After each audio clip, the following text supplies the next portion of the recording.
Assalamualaikum warahmatullahi wabarakatuh. Izin memperkenalkan diri, nama saya Muhammad Ardan dengan NPM 233041059. Mohon izin untuk mempraktikkan keterampilan mengajar, yaitu keterampilan bervariasi. Sekian dari saya, terima kasih. Selamat menyaksikan. Assalamualaikum warahmatullahi wabarakatuh. Waalaikumsalam warahmatullahi wabarakatuh. Selamat pagi anak-anak. Pagi, Bapak. Gimana kabarnya hari ini? Alhamdulillah, ya Pak, biasa. Sehat ya. Semangat semuanya belajarnya ya. Semangat, Bapak. Kita hari ini mau belajar tentang bahasa Indonesia. Nah, sebelum kita belajar, kita berdoa terlebih dahulu. Ketua kelas bisa pimpin doa ya. Ya, ketua kelas langsung pimpin doa. Baik teman-teman, sebelum memulai pembelajaran pada pagi hari ini, kita berdoa terlebih dahulu. Berdoa mulai. Berdoa selesai. Alhamdulillah, terima kasih ketua kelas sudah pimpin doa.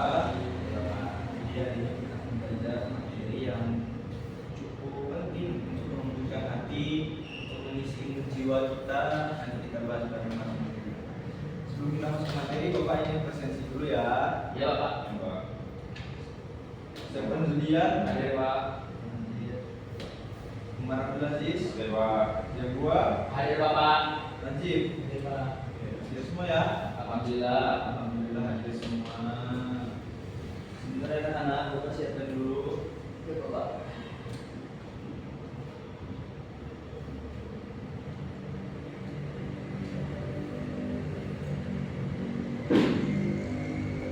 Apa yang lihat repot kalau ini? Oh iya.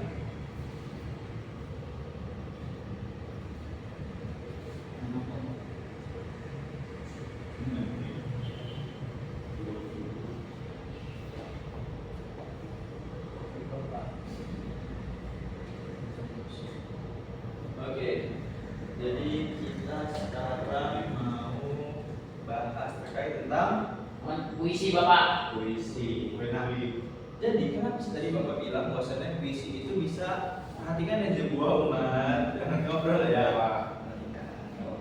Nah, jadi kita mau bahas puisi. Kenapa sih tadi Bapak bilang puisi itu bisa untuk membuka hati, untuk mengisi jiwa, karena di puisi itu ada yang namanya Pesan. Pesan. Ada yang Aduh Bapak saya Bapak. ada yang namanya pesan di puisi itu. Puisi itu ada pesannya, ada pesan, ada apa lagi yang tahu dalam puisi itu ada apa? Nilai moral. Nilai moral.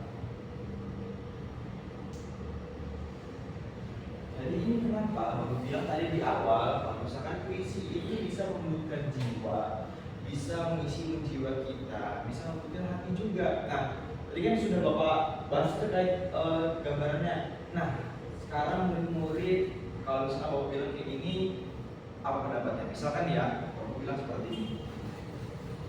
Matahari yang kita lihat saat ini telah menyelimuti dunia dengan memberikan sinar dan hangat. Kira-kira diksi yang Bapak bawa tadi, diksi itu kata ya, kata yang Bapak bawa tadi indah tidak? Indah Bapak. Indah, Pak. Kalau dibandingkan dengan ini, matahari bersinar dengan hangat. Perbedaan enggak?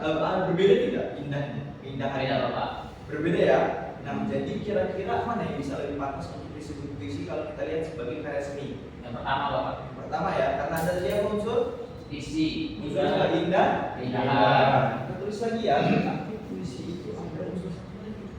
Ada Keindahan. indah. Nah, dari tiga aspek yang sudah Bapak tulis, ada nggak yang mau coba? Kira-kira puisi itu apa? Puisi itu ada yang mau coba saya buat? Puisi adalah karya imajinasi yang di dalamnya berisi ada pesan, terus keindahan dan nilai moral Bapak. Oke, pinter Zebo. Kasih tahu orang Zebo. Nah, tadi anak-anak Zebo udah nyebutin satu kata kunci lagi. Tadi apa yang disebut Zebo? Ada yang tahu kata kunci apa yang disebut lagi? Imajinasi. Imajinasi. Nah, Ya intinya jangan sampai keluar dari yang namanya puisi itu harus disebut sebagai suatu karya sastra. Karya sastra, jadi puisi itu merupakan suatu karya sastra. Ini jangan sampai kita lupakan ya. Baik Bapak. Murid-murid bisa sembari menulis ya, apa yang sudah Bapak tulis. Jadi puisi itu Bapak simpulkan ya dari kata kunci yang sudah murid-murid bilang tadi. Puisi itu adalah karya sastra yang pastinya bersifat imajinatif, mengandung pesan ataupun nilai moral dan memiliki unsur keindahan. Sudah paham ya sampai di sini puisi itu ya? Nah, sekarang murid-murid pada bawa handphone. Tidak lupa. Ada yang bawa, ada yang tidak ya. Nah, sekarang Bapak izinkan boleh membuka handphone ataupun gawainya ya. Boleh dibuka, yang membawa boleh dibuka. Cari satu puisi bebas. Temanya Bapak pilih tema tentang kemerdekaan karena ini tanggal 29 masih berbau tentang Sumpah Pemuda. Coba cari puisi tentang kemerdekaan.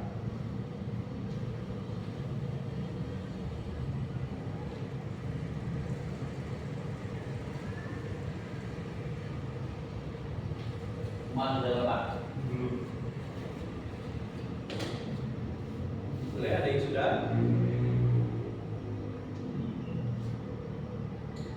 Ada yang sudah dapat puisinya anak-anak?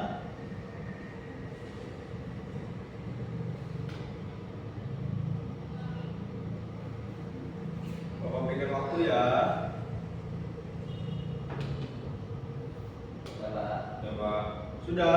Sudah Pak. Oke. Boleh kalau sudah Umar bisa baca atau siapa? Bebas. Umar Bapak. Umar mau baca? Tapi kurang bagus. Bapak Tidak Umar apa-apa. belajar. Kita namanya sedang belajar itu bertahap. Coba tidak Maju, apa. Pak. Berdiri di tempat saja. Maju, Pak. Ya kasih tepuk tangan untuk Umar. Ya, semangat. Bismillahirrahmanirrahim. Aku melihat Indonesia karya Bung Karno. Jikalau aku berdiri di pantai melihat aku mengenal lautan India bergelora. Membanting di pantai Kilimanjaro, aku mengenal lagu saja Indonesia.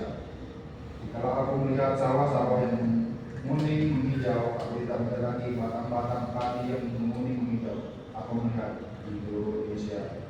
Jikalau aku melihat gunung-gunung, gunung Merapi, gunung Semeru, gunung Merbabu, gunung Tangkuban Perahu, gunung Kolbet, dan gunung-gunung yang lain, aku melihat Indonesia.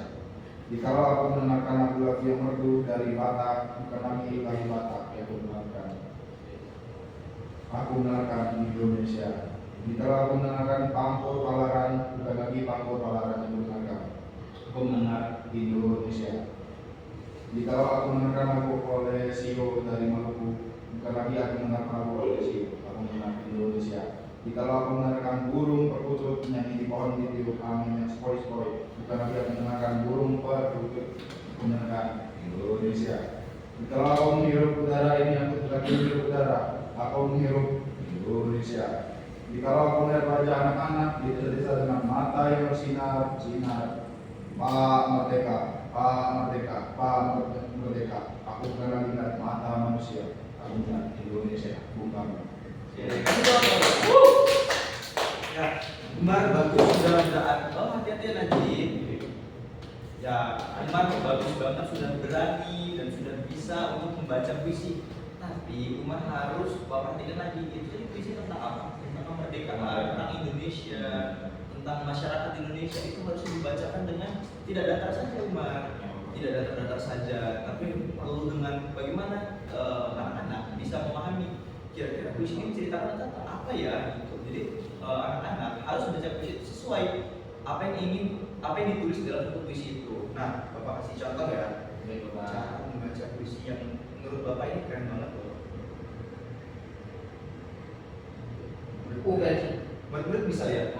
Dari Lewanti. Dengan aja dulu.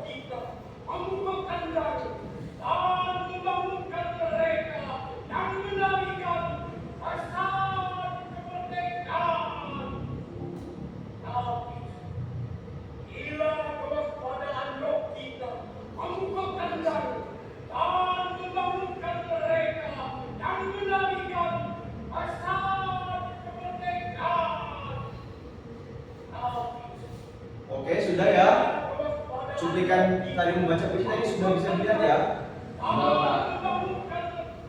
Nah, tadi terlihat kan energinya, auranya, kemudian juga tadi dibilang Zewa gestur itu bahasa tubuh, itu semua terlihat cara membaca puisinya. Dan nanti anak-anak bisa baca puisi seperti itu.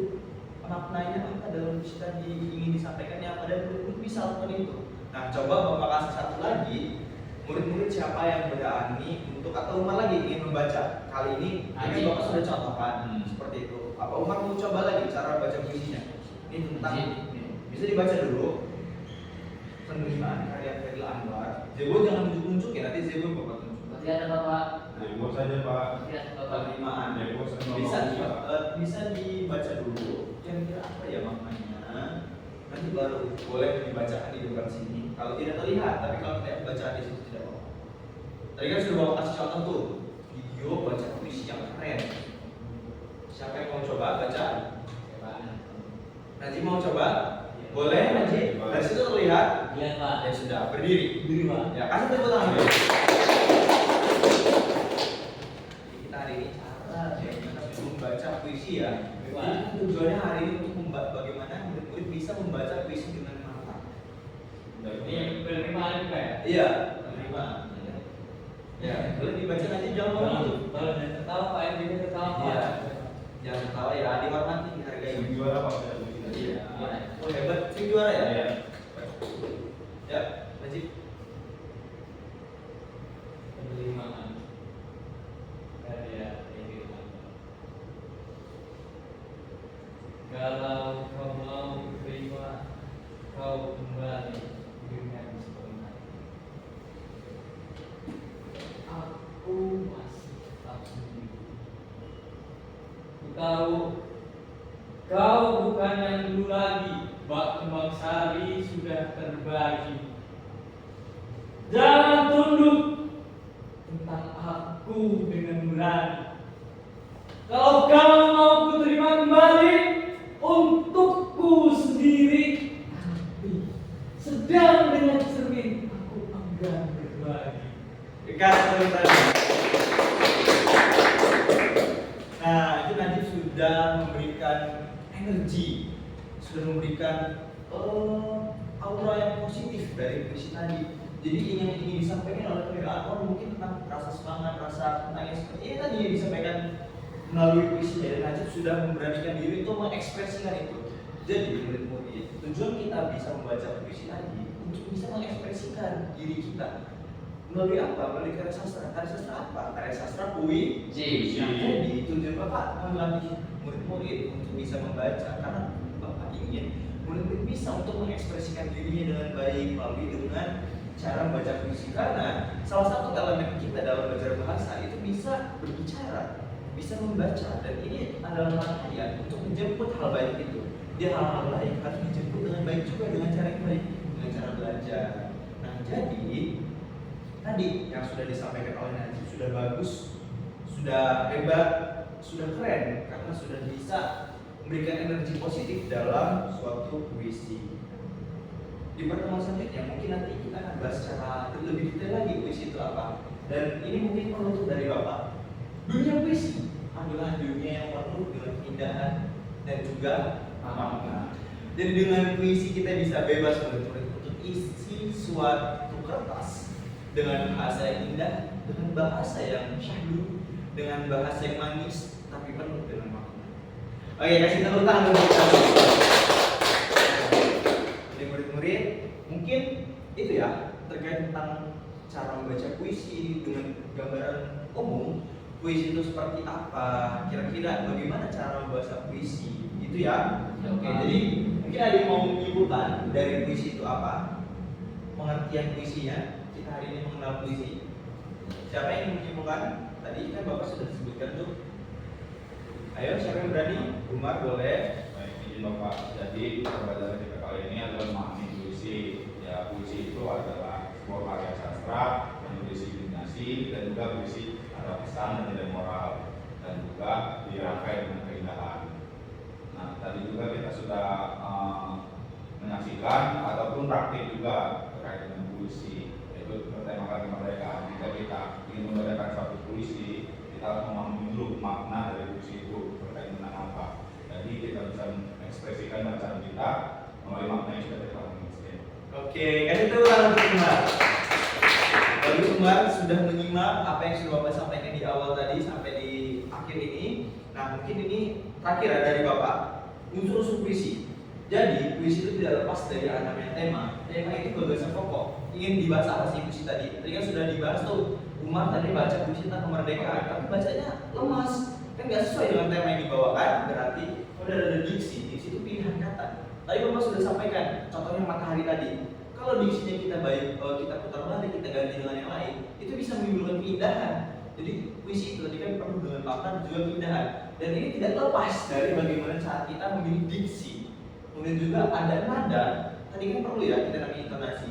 Kemudian ada irama, perumpamaan. Nah, perumpamaan ini apa sih Pak? Perumpamaan ini maksudnya ada majas tadi. Misalkan contoh, kamu bagaikan rembulan yang menyinariku di malam hari. Maksudnya perumpamaan, kamu itu bagaikan rembulan yang menyinariku di kegelapan malam. Nah, begitu contohnya. Kemudian ada sajak. Nah, kalau sajak ini biasanya ada pengembangan bunyi yang untuk kami pindahan. Tapi betul, kalau misalnya kita bicara puisi kontemporer, biasanya sajak ataupun prima ya, yang bunyinya mirip-mirip di akhir, itu udah jarang kita temui. Karena puisi di kontemporer itu bisa lebih bebas lagi. Tapi beda cerita kalau nanti kita bahas di puisi lama. Ada puisi, ada pantun, ada gurindam, ada syair itu seperti itu. Baik Bapak. Oke, jelas ya, itu mungkin penutup dari Bapak. Jadi kesimpulannya hari ini kita membahas tentang puisi. Puisi itu suatu karya sastra yang bersifatnya sudah pasti imajinatif namanya karya sastra, dan di dalamnya mengandung keindahan dan juga nilai moral. Kalau Horatius pernah berkata dulce et utile, karya sastra itu dulce et utile, maka karya sastra itu harus bisa mengedukasi dan juga harus bisa menghibur. Sekian dari Bapak, mungkin terima kasih. Kasih tepuk tangan kita semua. Oke, murid, jadi kita sudah ada di penghujung pembelajaran kita. Karena belajar itu bagian dari ibadah dan merupakan hal baik juga. Tadi kita sudah bukan dengan yang baik, maka kita tutup juga dengan yang baik. Untuk kelas bisa bimbing doa lagi. Baik Bapak, baik teman-teman. Mari akhiri pembelajaran ini dengan doa mulai. Doa selesai. Terima kasih murid-murid atas partisipasi aktifnya. Semoga apa yang sudah Bapak sampaikan hari ini, apa yang sudah murid-murid sampaikan juga bisa jadi pembelajaran untuk kita bersama. Karena sampai detik ini Bapak juga tidak berhenti untuk belajar, apalagi murid-murid yang memang seorang pelajar. Jangan berhenti untuk bermimpi, jangan berhenti untuk selalu belajar. Sekian dari Bapak. Terima kasih. Wassalamualaikum warahmatullahi wabarakatuh. Waalaikumsalam warahmatullahi wabarakatuh. Makasih Bapak. Bapak pamit ya. Iya, Pak. Baik.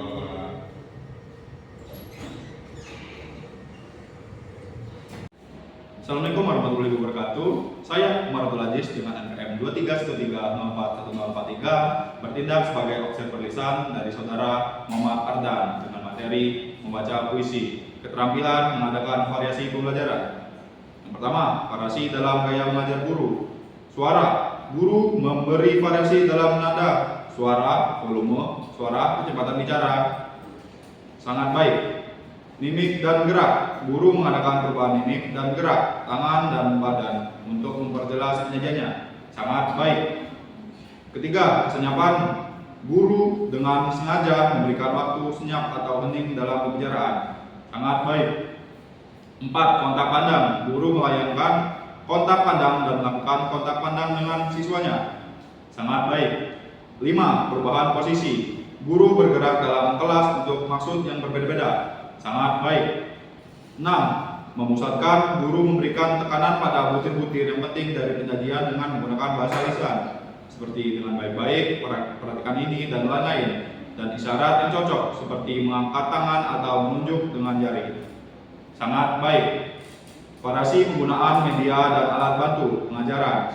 Yang ketujuh, variasi visual, guru menggunakan alat bantu yang dapat dilihat, menulis di papan tulis, menunjukkan gambar atau benda, dan juga video, dan sebagainya. Sangat baik. 8. Variasi aural, guru menggunakan berbagai suara langsung atau rekaman dalam pengajarannya. Sangat baik. 9. 9. Variasi alat bantu yang dapat dipegang dan dimanipulasi. Guru memberikan kesempatan kepada siswa memegang atau memanipulasi benda-benda atau alat bantu pengajaran. Cukup. Variasi pola interaksi dan kegiatan siswa. 10. Guru memperkenalkan perubahan dalam pola interaksi antara dia dengan siswa dan juga menganeka-ragamkan kegiatan belajar siswa yang terlibat. Sangat baik. Demikian observasi lisan dari saya akhiri. Wassalamualaikum warahmatullahi wabarakatuh.